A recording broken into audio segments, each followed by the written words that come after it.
Do you feel like you're slowly losing yourself in a relationship? Not because you're weak, but because you're being manipulated.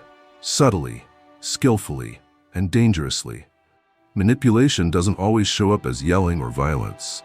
It slips in through sweet words laced with guilt, through moments where you feel like you have to ask for permission just to live like a human being. You don't laugh the way you used to. You don't speak the way you used to. And worse, you no longer trust your own emotions. This isn't just toxic love. This is a slow death from the inside out. In this video, you'll uncover 12 subtle signs of manipulation that most of us have experienced, but stayed silent about for far too long. Most importantly, you'll learn what to do to break free. Don't click away. What you're about to hear could change your life. Before we begin, don't forget to subscribe and like if you're new here. It helps me keep bringing you more valuable content.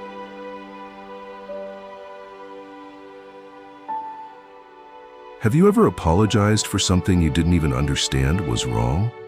Felt that gnawing guilt? That constant anxiety that even your most innocent words might hurt someone else?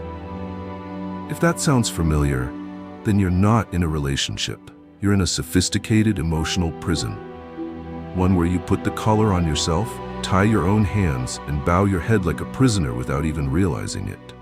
In the hands of the right person, guilt can be a moral compass. In the hands of a manipulator, it's a weapon. They don't need to yell, they don't need to get physical. All they have to do is plant one small seed of doubt. If I'm upset, it must be because of you. And from that moment on, you start carrying the weight of everything, even things that were never yours to carry. Every time they get moody, you wonder what you did wrong. Every time they go cold, you think you're not good enough. And every time they feel hurt, you rush to apologize. Slowly, you become responsible for all of their emotions, while they take responsibility for none of them. They can lash out, act cold, be irrational, and instead of expecting them to change, you turn the blame inward. I shouldn't have said that. I should have known they wouldn't like that. Maybe I hurt them by being careless. You start censoring your emotions, your words, your actions, not to build a healthier connection, but just to avoid being punished with silence, coldness, or a look of disappointment. And the cruelest part, you start to believe it's the right thing to do. You confuse submission with maturity, compromise with kindness, and constant apologizing with being the bigger person. But in reality, you're losing yourself piece by piece. A skilled manipulator doesn't make you hate them. They make you hate yourself. You hate your sensitivity. You hate the way you mess everything up. You hate always feeling like you're not enough. And you start believing that the only way to be loved is to keep fixing yourself, endlessly. But here's the truth. You've been deceived. You're not improving yourself to grow. You're shrinking yourself to fit inside the palm of someone who never had any intention of letting go. If you can't speak freely about how you feel, if you can't make a mistake without being punished, if you can't be yourself without being made to feel ashamed, then you don't need that person. You need to run. Now, someone who truly loves you helps you grow. They don't shrink you down. They encourage your voice, not make you feel guilty for using it. They give you space to be imperfect, to learn, to change, not punish you with guilt over every little misstep. If your default emotion in the relationship is, I'm wrong, I'm guilty, then you're not in love. You're being controlled. And here's the irony. The harder you try to get it right, the more power they feel. Every apology doesn't bring peace. It confirms their belief that they're entitled to judge you. And they'll keep doing it until you no longer recognize who you are. The solution? Stop. Look your situation in the eye. Ask yourself honestly, am I apologizing because I did something wrong? Or because I'm scared? If it's the latter, then you need to leave. Don't wait until everything breaks. Don't wait for a reverse apology. It's not coming. The only thing you need to do is stop feeling guilty for something you didn't do. You're not obligated to carry someone else's emotional baggage. You're not responsible for fixing wounds they created and then blamed on you. And you sure as hell don't need to apologize just to have the right to exist. Lift your head, breathe, and remember this. Guilt is not a sign of kindness. It's a sign you've been programmed to obey. And only when you dare to break that programming do you get the chance to become yourself again.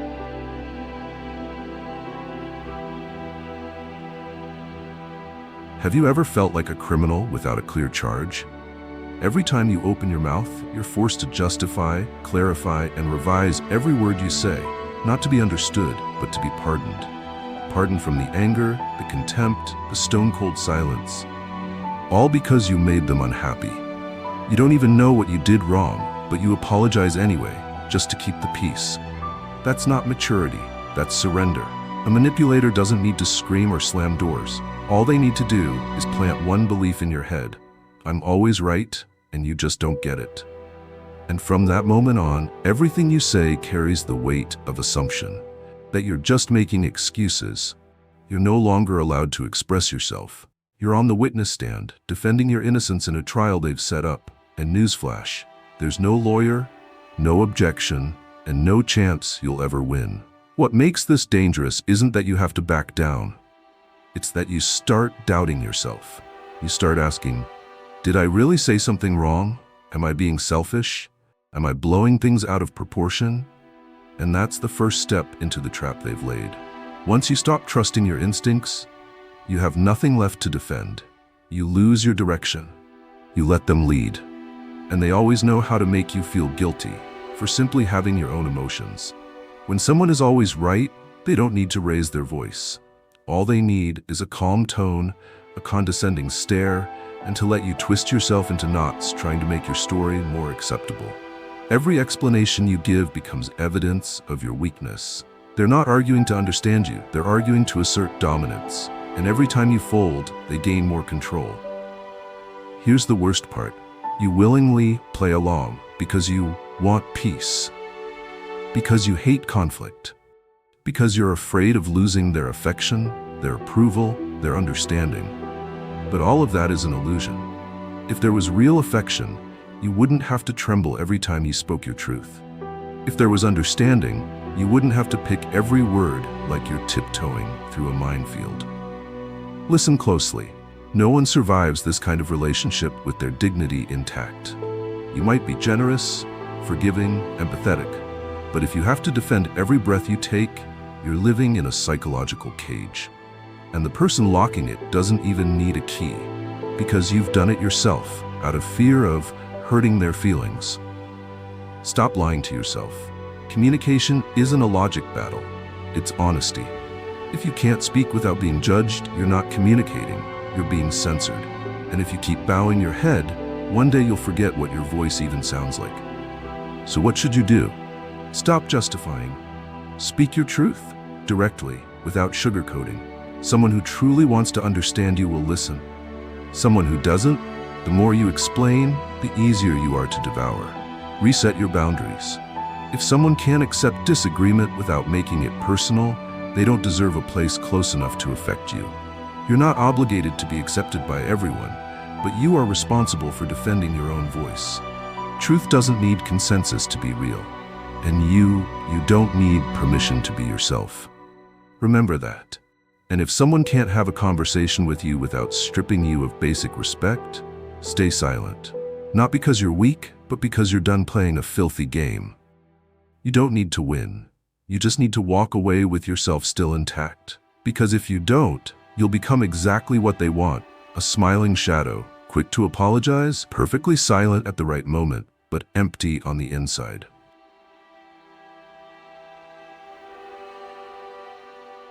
Have you ever said, maybe I'm just being too sensitive? If so, it's time to pause and take a hard look, because chances are you're not being sensitive. You're being emotionally manipulated. And worse, you've started to believe the truth inside you is somehow wrong. They don't need to scream at you. They don't need to use violence. All it takes is a few quiet lines. I never said that. You misunderstood me. You're blowing this out of proportion. And suddenly, you're off balance. At first, you're confused, then angry. But instead of standing your ground, you start questioning yourself. Maybe you heard them say something hurtful. Maybe you saw them do something off. But when you speak up, their reaction isn't explanation or remorse. It's denial, deflection, and subtle blame. You walk away feeling like you did something wrong. That's not miscommunication. That's gaslighting, one of the most destructive forms of manipulation, designed to make you doubt your own ability to perceive reality. And gaslighting isn't just psychological warfare, it's a weapon of internal destruction. Once the doubt takes root, they don't even have to manipulate you anymore. You'll do it yourself. You'll replay the conversation. You'll scan your tone. You'll ask friends, did I overreact? As if you no longer trust your own ears, your own eyes, your own gut.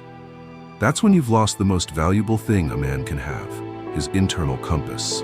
Stoic philosophy makes it clear. If you can't trust your own feelings, you can't live a principled life. Because you'll be tossed around like a leaf in a storm, trying to make sense of a world full of opinions, noise, and half-truths, without ever knowing what you truly stand for. Intuition isn't weakness. It's the product of experience, observation, instinct, and wisdom forged over time. It speaks quietly, but it speaks truth, if you're willing to listen. And manipulators know that. That's why their first move is to break the link between you and your gut. Once that connection's gone, they own you. Because when you stop trusting what you see and feel, you'll need them to explain everything. And just like that, they become the translator of your life. You live in a version of reality they've curated for you. Anything that doesn't fit, dismissed, twisted, labeled as your imagination. You might say, but what if they don't mean to? That question is the trap. People who are being manipulated always look for excuses to forgive the one pulling the strings. But stop. Intent doesn't erase impact. Whether they mean to or not, if you've stopped trusting yourself, you're getting hurt. And that's what needs to change. Not be explained away. The solution isn't learning to argue better. It's not presenting your case more clearly next time. The solution is reclaiming your self-trust. Believe what you saw. Believe the unease in your gut when someone tries to rewrite your experience. Believe the tension in your chest that you've taught yourself to ignore just to keep the relationship smooth. You're not crazy. You're being steered in the wrong direction. A grounded man isn't someone who's always right. He's someone who stands by his intuition, even when no one else does. Truth doesn't need validation. It just needs you to protect it from the noise of well-dressed lies. Start with the smallest things. If something feels wrong, pause. Don't apologize. Don't rush to fix it. Let your emotions lead you to the source. Write it down. Ask yourself, why am I feeling this way? When was the last time I doubted myself like this? Who's making me feel like my gut is a problem? And suddenly, the fog lifts. You'll see a picture clearly, one that's been distorted far too long through someone else's lens. The best manipulators don't need to lie. They just make you stop believing in what's true. And if you keep letting that happen, you won't just lose yourself. You'll become someone else's version of you, empty, compliant, and totally dependent. But you can stop it, right now. Not by shouting, "I'm right," but by quietly returning to your truth and gripping it like a part of your soul that was almost stolen.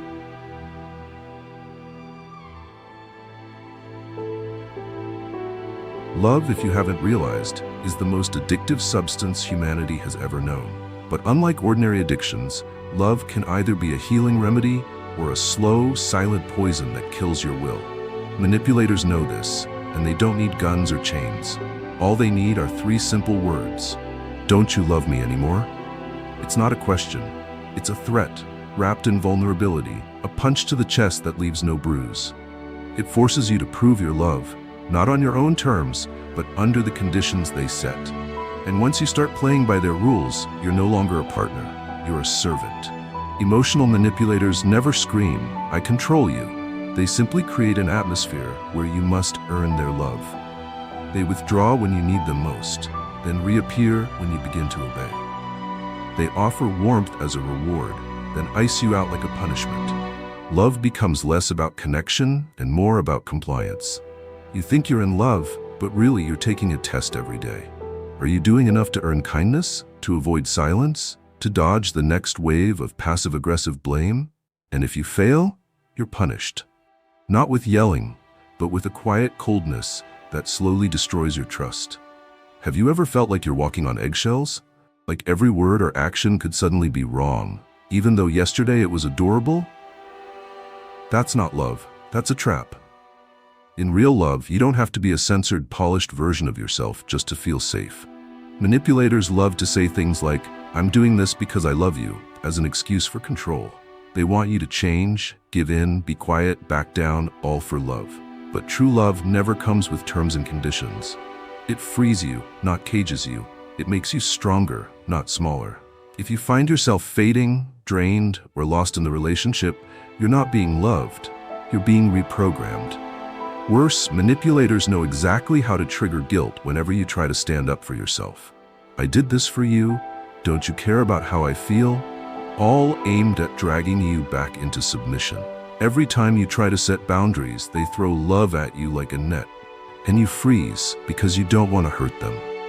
This isn't your fault, but if you keep closing your eyes to it, you're helping them destroy you. Here's what you need to understand.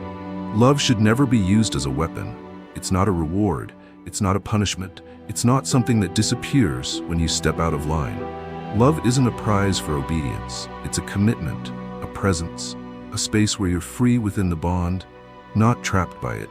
Stoic philosophy doesn't glorify being loved. It values inner control in a chaotic world.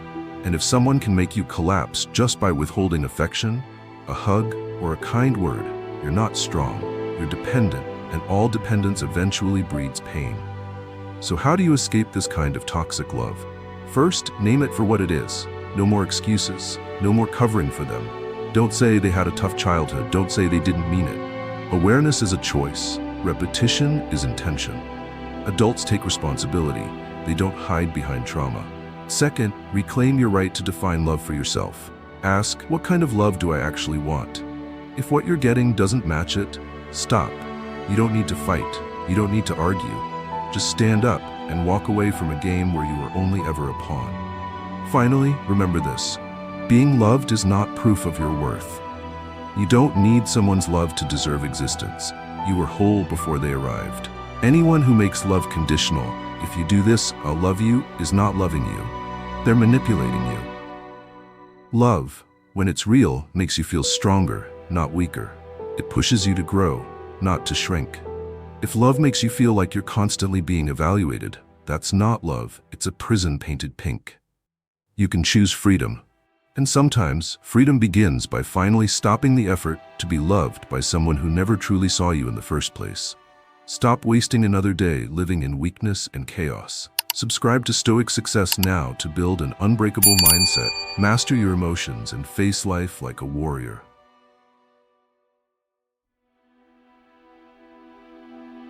There are people who have mastered the art of making you feel guilty. Even when you've done absolutely nothing wrong. They don't scream, they don't rage, they don't lash out. Instead, they look at you with wounded eyes and softly whisper things like, I tried my best, or you just don't understand how I feel. And just like that, you feel like an asshole. No evidence, no logic. Just a few well-placed words dripping with pain, and you're suddenly on trial, while they sit calmly in the victim's seat. And in this courtroom, you never win. Being in a relationship like that is like acting in a never-ending drama, where you're always cast as the one who hurt them, and they're the one trying to heal.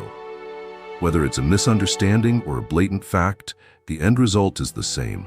You apologize, because they know how to rewrite every situation to make themselves the one who suffered. You didn't reply fast enough, you're inconsiderate. You were busy, you're emotionally distant. You spoke directly, you're cruel. You were tired, you're selfish. Everything you do is reinterpreted into some kind of coldness or neglect, and after a while, you stop reacting at all. You go silent, you tread carefully, you predict their emotions before you even speak. That's when they've fully taken control. The danger here isn't in the volume, it's in the subtlety. They don't attack you with logic. They hit where you're most vulnerable, your emotions. They ask vague questions, punish you with silence, cry at the perfect moment, and turn feelings into a blade you're forced to back down from. The first time, you resist. The second time, you hesitate. By the third, you're silent. Not because you're wrong, but because they've programmed you to believe. If someone is hurting, it must be your fault. This victim manipulation is one of the hardest to spot. They don't clearly do wrong, but they always position themselves as emotionally lower. They talk about their painful past, their childhood trauma, their toxic ex. They plant a long-lasting sense of pity in you, making you think, I can't be the one to hurt them again. So you shrink yourself, softer, quieter, more careful, even passive, just to avoid becoming another scar in their story. Meanwhile, they control the entire game. They set unspoken rules. They redefine right and wrong based on how they feel in the moment.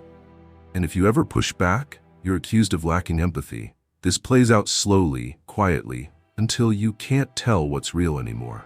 You question yourself constantly. Am I really that insensitive? Did I hurt them without knowing? Am I becoming someone I hate? You sink into an emotional swamp with no name, and you forget. Emotions are personal. No one gets to make you responsible for how they feel, unless you've truly crossed a line. But manipulators won't let you remember that.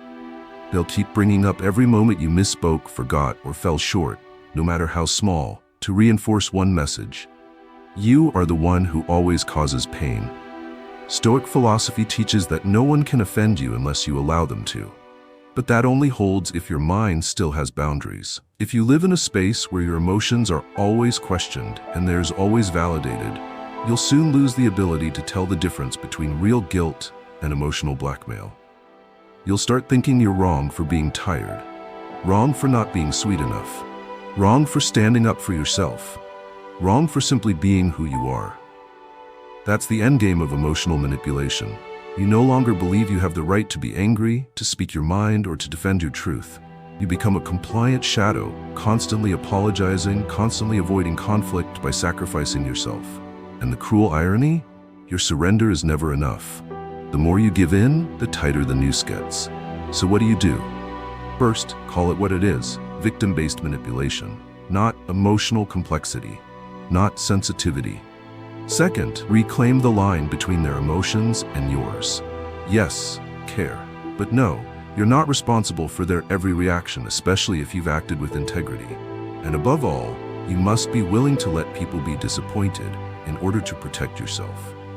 Because if you live to keep them happy, you'll die quietly inside.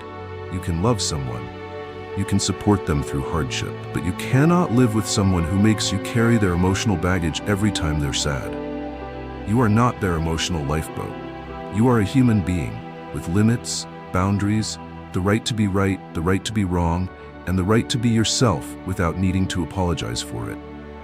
If you're in love with someone who's always the victim, ask yourself, am I in love, or am I paying a debt? If everything you do is just to prevent them from spiraling, from getting upset, from falling apart, this isn't love.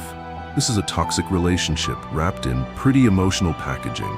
And if you don't break out soon, you'll lose yourself for good.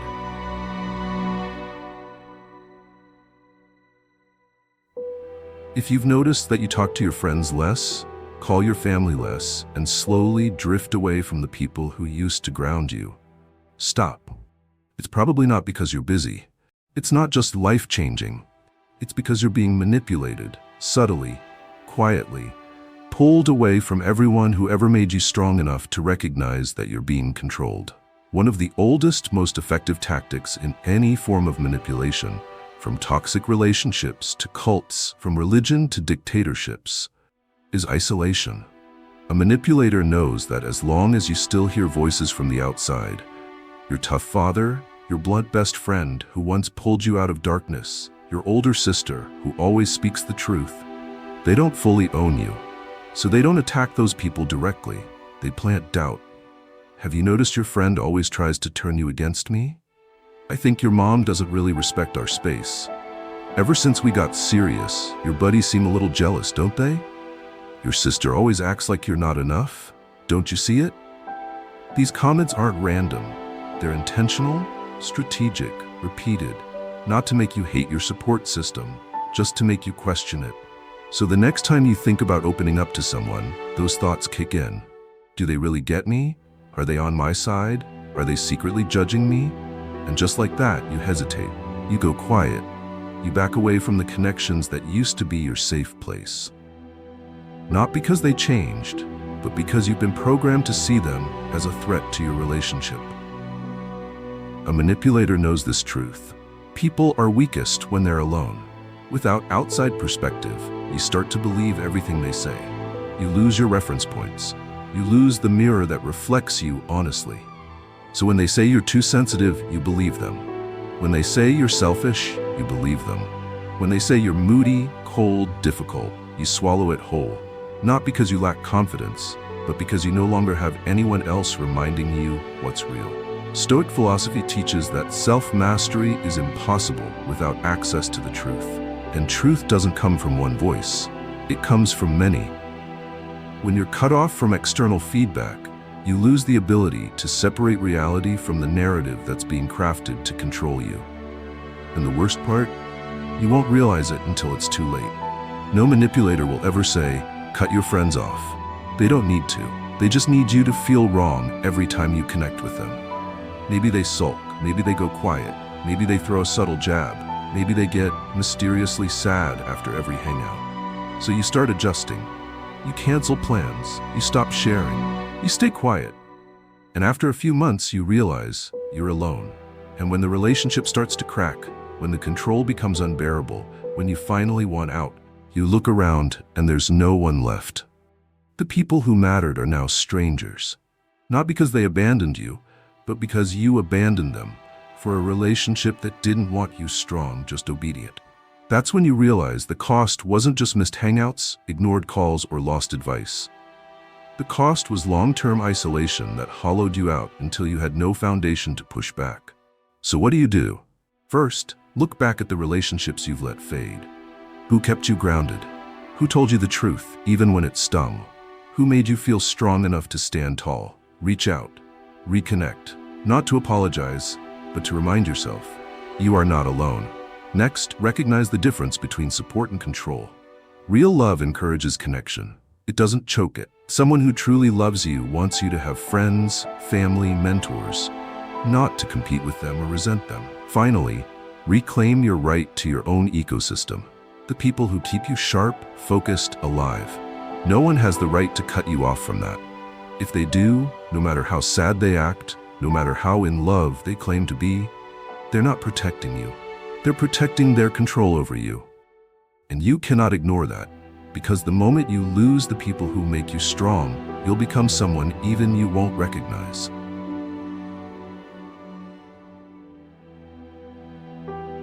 Nothing drains you more than having to ask for permission to be proud of yourself. Nothing erodes self-respect faster than constantly shrinking your wins just to make someone else feel comfortable. And if you're in a relationship where every time you achieve something, the other person either downplays it or quietly claims the credit, you're not in love. You're being emotionally manipulated by someone who's slowly gnawing away at the value you've spent years building. Manipulators don't resent your success because they want you to fail. They resent it because it pulls the spotlight away from them. When you level up, get noticed, land a new opportunity, attention shifts to you, and they hate the feeling of being left in the dark. So instead of celebrating with you, they subtly try to drag you back down to where they feel secure, where you still need them, where they can control you with approval, with praise, with emotional crumbs. You'll see it in how they react to your good news. You get promoted. They ask, "So, are you going to be too busy now?" You share an achievement. They say, "It's not that big of a deal, everyone's doing that." Someone compliments you, they chuckle and change the subject. No attack, no drama, just silence. Strategic, dismissive silence. They don't have to knock you down. They just refuse to lift you up. And if you call it out, they'll accuse you of being too sensitive, too needy for praise. You're too selfish for wanting acknowledgement. Slowly you stop sharing, not because you're not proud, because you're tired of justifying your joy. Worse still, they start taking credit. They don't outright say you owe it all to me, but they drop breadcrumbs. Remember, I was the one who encouraged you to apply for that. If I hadn't reminded you about the interview, would you have shown up? Your victory slowly becomes a shared story, then eventually theirs. And the terrifying part? You start believing it. You think, yeah, maybe I couldn't have done it without them. What you don't realize is you're surrendering ownership of your success simply because you've been conditioned to share the spotlight with someone who demands it. They don't want you to fail. They just can't stand the thought of you succeeding without them. Because if you don't need them to win, then what's left of the relationship? This kind of manipulation is hard to spot because it isn't loud. It's subtle, polished, and disguised as sensitivity. But ask yourself, why do you feel guilty when people recognize your accomplishments? Why do you hesitate to celebrate? Why do you feel like you need to tiptoe around your success when talking to the person who's supposed to love you? Real love doesn't fear your light. It stands next to it, proud. It doesn't demand credit. It doesn't punish you with coldness when you rise. Stoic philosophy teaches us that true success isn't defined by praise, but by inner integrity.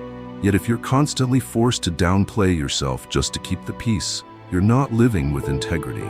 You're living with emotional strategy, saying less, shrinking more, dimming just enough to fit the version of you they can tolerate.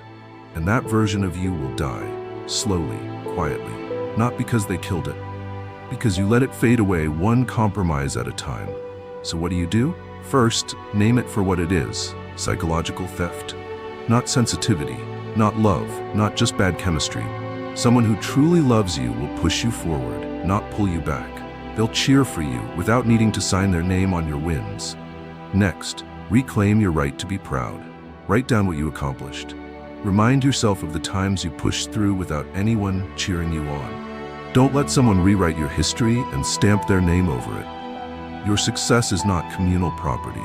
It's proof of your drive, your grit, your refusal to quit when no one else believed. And finally, stop asking for permission to shine. If someone can't handle your growth, they don't deserve a front row seat to your future. They may have helped you once, but if they can't be happy for you now, they've stopped being a partner. They've chosen the role of competitor, not supporter. And you have every right, no, every responsibility to keep going without them. Because if you keep letting someone else rewrite your success story, one day you'll look in the mirror and no longer recognize the person who once had the guts to dream big.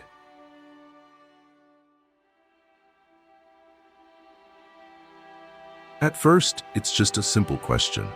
Where are you going? It sounds harmless, maybe even caring. But after a few times, you start to feel like you have to announce your plans, explain your choices, weigh their emotions before making any decision. Grabbing coffee with a friend no longer feels simple. Calling your mom doesn't feel free. Every personal act slowly becomes something you need to ask permission for.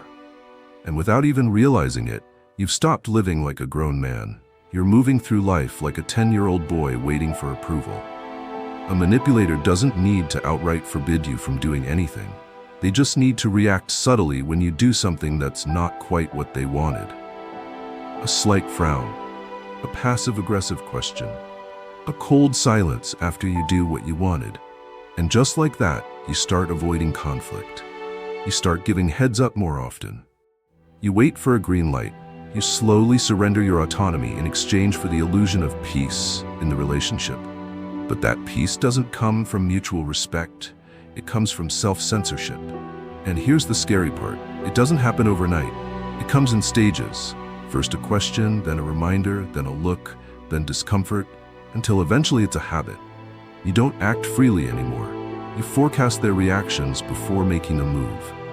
You don't call your best friend because last time they said, "You always talk to everyone else, but you're quiet with me."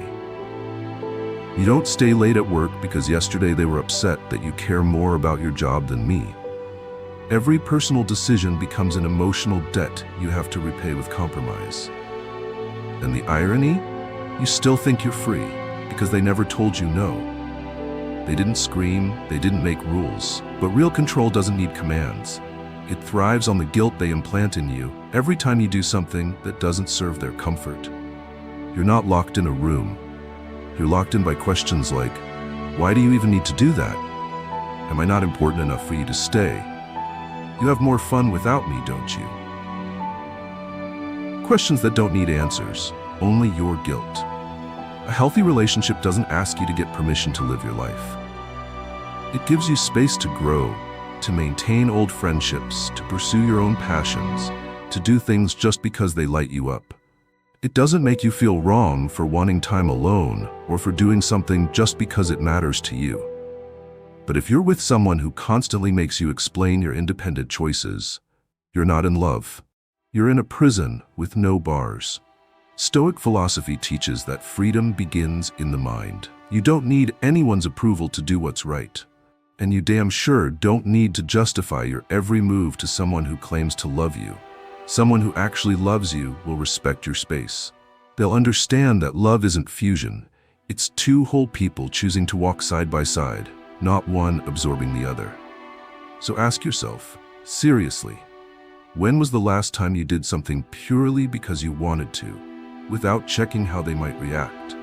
How long has it been since you made plans without scanning their face for approval? How long since you were the one driving your own life instead of a watered-down version of yourself tailored to avoid conflict? You don't have to choose between love and freedom. A real relationship never makes you, but a manipulative one will. They won't just ask for your love, they'll ask you to shrink, dim, and silence yourself so they don't feel threatened by your vitality. They want you around, but only if you're not too different, not too independent, not too happy without them. And when you cross those lines, you'll feel it, not through shouting, but through silence, withdrawal, and emotional frostbite. No punishment, just the slow retraction of warmth. And you'll learn, freedom has a price, and the price is their affection. If that's where you are, stop and ask, who am I living for? You may think you're doing the right thing, that compromises love. But if the cost of compromise is losing yourself, you're not in love, you're disappearing. The solution isn't rebellion, it isn't screaming, it's re-establishing your boundaries. Start by doing something small that you want, without asking for approval. Meet a friend, call your family, take time for yourself with no explanation. You don't need permission to be yourself. And if they react negatively, that's all the proof you need that reclaiming your control was the right move. You can love someone without letting them dictate your every move. You can listen, respect, show up, and still be freely you. And if they can't handle that, they don't love you. They love the control you gave them far too easily.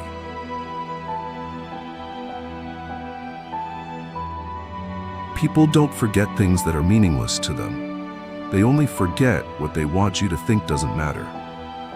Your birthday, that big meeting, the thing you repeated 3 times with hope in your voice, the things that made you wait, made you excited, made you need their presence.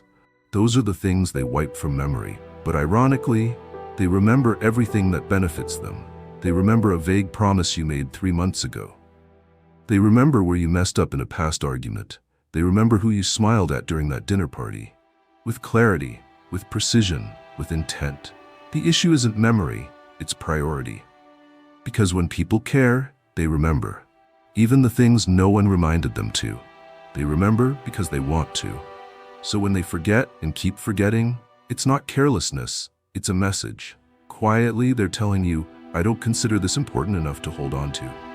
And so you start questioning your own emotions.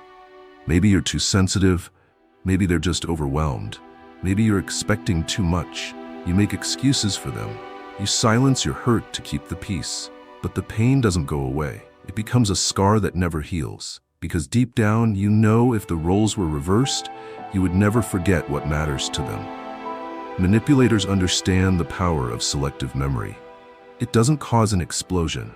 It doesn't spark a fight. But it erodes your trust bit by bit. Every time you're let down because they forgot something meaningful to you, you shrink. You share less. Expect less. You start to believe that your needs are too much, and eventually you become someone who no longer expects anything. Because expecting means risking being ignored again.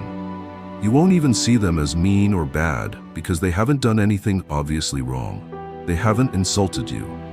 They haven't cheated. They've just forgotten. Casually, reasonably, unblameably. But what they're really doing is slowly retreating from the moments that matter to you. Training you to get used to living without them while still being with them. It's emotional starvation without blood or bruises, but make no mistake, it's cruelty. What's worse is that you begin to adjust. You stop planning birthdays, you stop mentioning anniversaries, you quit reminding them of promises. You start living like the things that matter to you are burdens to them, so you throw them away before the disappointment can happen again. And that's dangerous. Not because you're with the wrong person, but because you're teaching yourself not to ask for basic respect. Stoic philosophy teaches one core principle. No one can hurt you unless you give them the power. But if you stay silent in the face of repeated emotional neglect, if you constantly adjust yourself so they won't feel bothered by having to remember, then you've already given that power away. You've accepted that you're not worth remembering, and you've done it quietly, consistently, until you no longer feel worthy of being held in someone's mind. Someone who truly loves you won't need reminders for what matters to you. They'll choose to notice, to show up, to remember, not because it's a chore, but because it brings them joy. Loving someone isn't just being present during the easy parts. It's knowing what makes them smile, what makes them feel seen, heard, valued. And if someone keeps forgetting, it's not that they're forgetful. It's that you're not enough of a priority to be remembered. So what should you do when this happens? Don't scream, don't beg, don't demand that they remember. Just observe, track the patterns, write them down if you have to. No excuses, no blind spots. If someone keeps forgetting your birthday, your milestones, their commitments to you, start asking the hard question.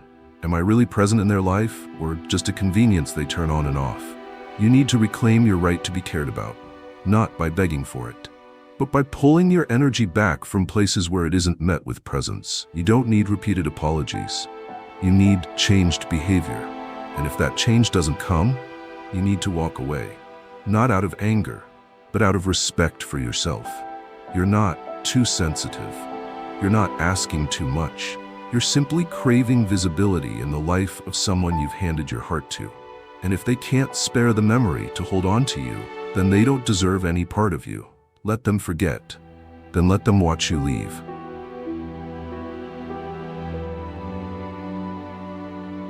Manipulation doesn't always leave marks. It doesn't bruise the skin. It doesn't come with shouting matches. Sometimes it's just a feeling you can't quite name.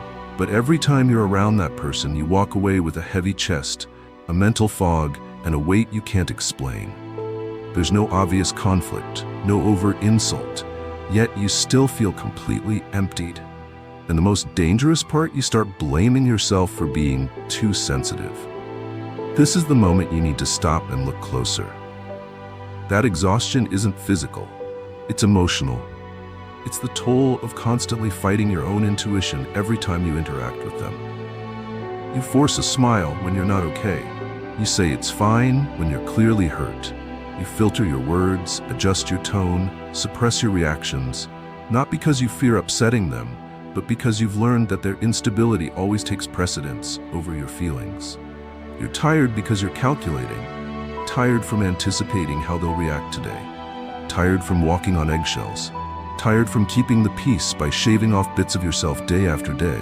And worst of all, you don't even recognize it as abnormal anymore. You think that's love, right? Relationships take work. Maybe I really am too much. All the internal scripts you've rehearsed to justify the growing fatigue that follows every encounter. A manipulator doesn't need to raise their voice to exhaust you. They use atmosphere. They master the art of guilt with a glance. They withdraw warmth at just the right time to make you second-guess yourself. A sigh, a look away, a sudden silence, and you spiral, searching for what you did wrong, trying to fix it, apologizing for things you don't understand. This creates a state of constant alertness, a mental red zone that never relaxes. Only when you're finally alone do you realize you were performing the entire time. You might be in love with someone who doesn't let you be yourself without guilt, and that slowly murders your spirit. It's like living in a room without oxygen, not suffocating, but dim, groggy, numbing, until you forget what true aliveness feels like. That fatigue you're feeling, it's your intuition's final alarm screaming, run. And if you can still hear it, there's hope, because many people, after years of manipulation, stop hearing anything. They live in emotional exhaustion and think it's normal. They forget that real love recharges you. It doesn't drain you. They accept being the one who explains, adapts, stays quiet, and believe love means doing so. That's when they've completely disconnected from themselves. Stoic philosophy teaches that while we can't control others, we can control how we respond. But if your only response is bracing yourself to survive someone else, then you're not living. You're reacting in survival mode. And love that requires you to survive is the most irrational kind of all. You need to stop and audit your life. When was the last time you felt peaceful around them? Do you only feel calm when they're not there? Do you find yourself hoping they go on a trip, get busy, leave the house, just so you can breathe without worrying you'll do something wrong? If the answer is yes, you're not in love anymore. You're enduring. And long-term endurance leads to one inevitable outcome.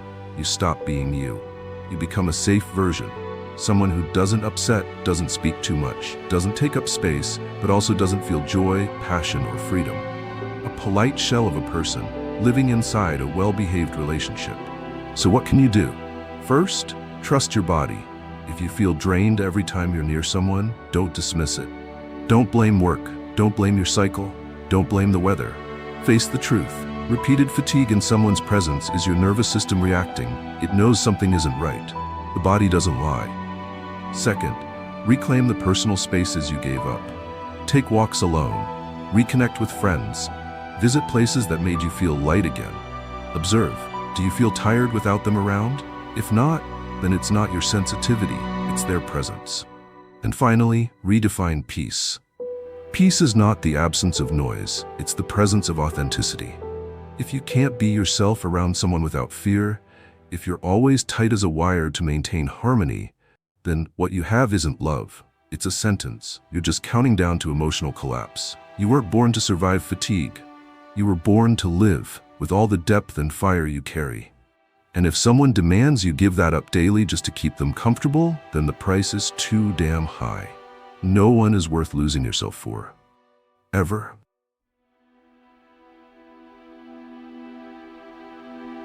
Have you ever heard a cutting remark that left you crushed, only for that same person to pull you close minutes later and whisper, "I'm sorry, I was just angry"? Have you been blamed, mocked, made to feel small and useless, then immediately met with a soft touch, a warm embrace, a sweet "I love you," until you felt like you were the problem? If so, you're not in love. You're being manipulated by the most dangerous tactic there is, using tenderness to erase cruelty. This isn't just emotional whiplash after a heated argument. This is a strategy, a calculated effort to scramble your mind so you can't tell what's real anymore. What's love and what's control? What's an apology and what's a performance? Manipulators know they can't rule through fear forever, so they give you just enough sugar after each sting to keep you around. The sweet talk comes not out of love, but because they see you bleeding and know you need comfort more than freedom. That's how the confusion starts. Every time they insult you, you stop reacting because you know the apology is coming. Every time they treat you unfairly, you justify it. They still love me, they're just stressed. Every time you think about leaving, you hesitate, clinging to the hope of the tender moment after the storm. The one that makes you believe, maybe if I just hold on a little longer, things will get better. That's the trap. Manipulators never let you fall all the way down. They always pull you back up, just enough to make you think this is what love feels like. They drip-feed hope to distract you from the fact that the entire relationship is powered by your emotional depletion, not mutual growth. They know the exact moment to say sorry, to show regret, to give you just enough affection, not to change, but to convince you they're not as bad as you think. And you start holding on longer. You stretch your pain tolerance. You think, as long as they still love me, as long as they admit they're wrong, we can work through this. But you're wrong. You don't need someone who heals you after hurting you. You need someone who doesn't hurt you to begin with. This loop of hurt, apology, sweetness, hurt again, isn't love. It's emotional addiction, and you're hooked. You're addicted to the comfort after being abandoned, to the warmth after the cold shoulder, to the apology after the disrespect. And you're mistaking that cycle for deep love. But the person who cuts you, then bandages the wound, isn't a good partner. They're just skilled at keeping you dependent. They want you to rely on them to feel okay again after they cause the pain. Stoic philosophy teaches this. Nothing can take your peace unless you hand it over. But how can you protect your peace when you're stuck in a cycle of emotional chaos? When every morning feels like a coin toss, will they be sweet or distant, loving or cruel, supportive or sarcastic? That instability slowly kills your ability to make decisions, to trust your gut, and eventually to even believe you deserve better. You start thinking, this is just how they are, and try to adapt. But what you don't see is how, the longer you stay in that pattern, the more numb you become to your own pain. You stop seeing red flags. You stop speaking up. You stop saying, I don't deserve this. You replace that truth with lies like, I just need to understand them more. I have to be patient. I can't give up now. And just like that, you lock yourself into a room that smells like honey, but is slowly killing your soul. So what do you do when you realize you're stuck in this loop? First, stop measuring love by what they say. Sweet words mean nothing if they follow consistent harm. Don't judge the relationship by its best moments. Judge it by how much pain you have to endure to get to those moments. Next, reset your emotional baseline. Step away from them for a few days. Stop letting your mood swing with their behavior. Notice how you feel without them pulling your strings. If you sleep better, think clearer, and feel lighter, that's all the proof you need. The problem isn't you. Finally, accept this truth. Love cannot wash away toxicity.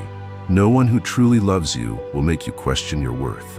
No one who truly loves you will make you feel small, isolated, or afraid, especially not in the one relationship that's supposed to feel like home. And if someone keeps hurting you, then soothing you, then hurting you again, you shouldn't wait for another apology. You should leave. Don't wait for them to change. Don't hold out hope that they'll one day understand. If they truly loved you, they would have never hurt you first just to say sorry after. Real kindness doesn't come with cruel cycles. Real love doesn't require you to forgive so many times that you forget when the first wound even happened.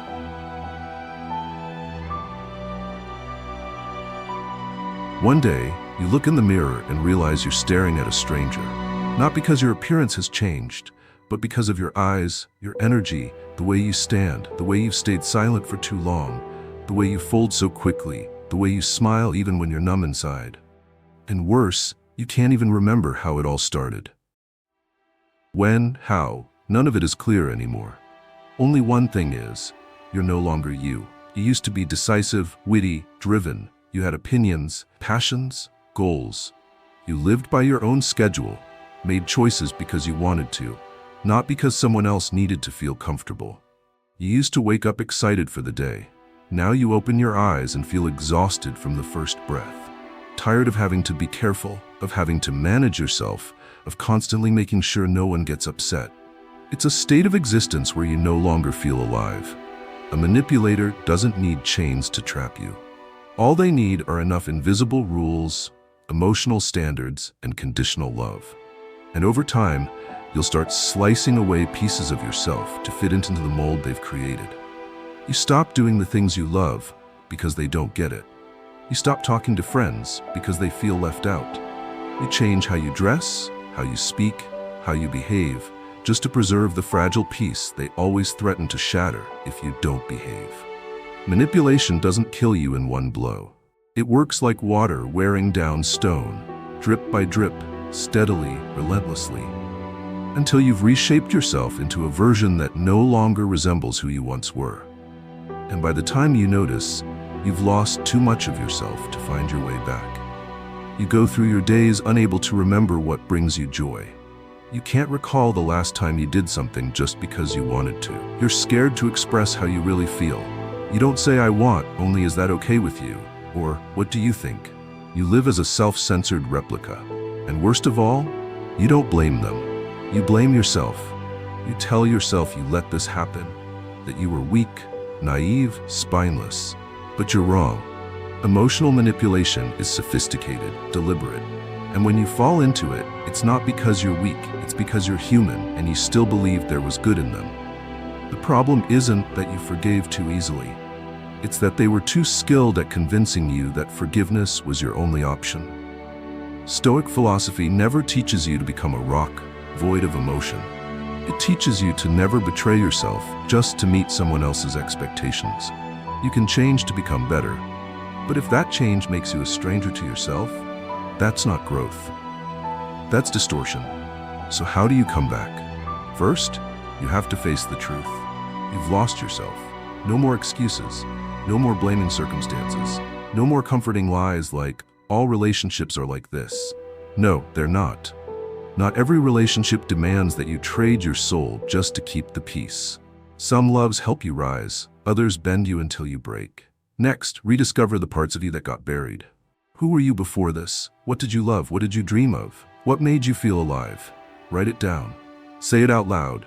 Repeat it every day like a formal petition to your soul, demanding your right to return home to yourself. Then act. Start small.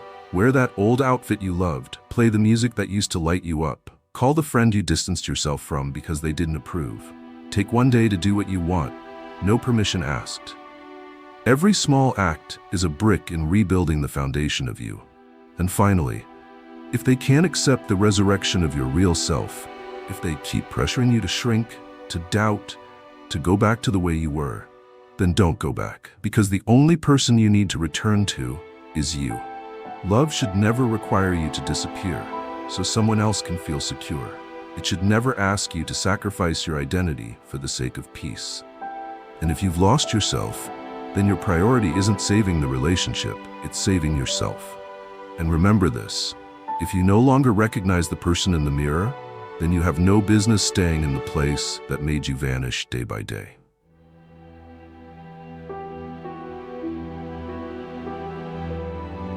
Manipulation doesn't always arrive with screams or fists. It shows up in conditional kindness, in half-truths, in that persistent guilt you can't quite name.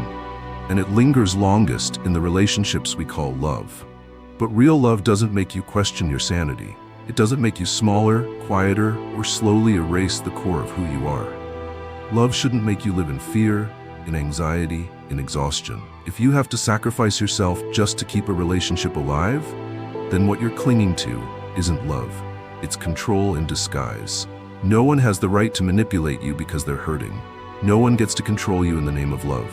And you, no matter what stage you're in, have the right to turn around, to say enough, to walk away, even if your heart still aches. Because if you have to trade freedom, joy, and dignity to hold on to someone, that thing you're holding, it's not love. It's a chain. Lift your head. Face the pain, face the truth, and walk toward the place where you get to be fully, unapologetically yourself. Thank you for being here. If you found this video helpful, subscribe, turn on notifications, and like this video.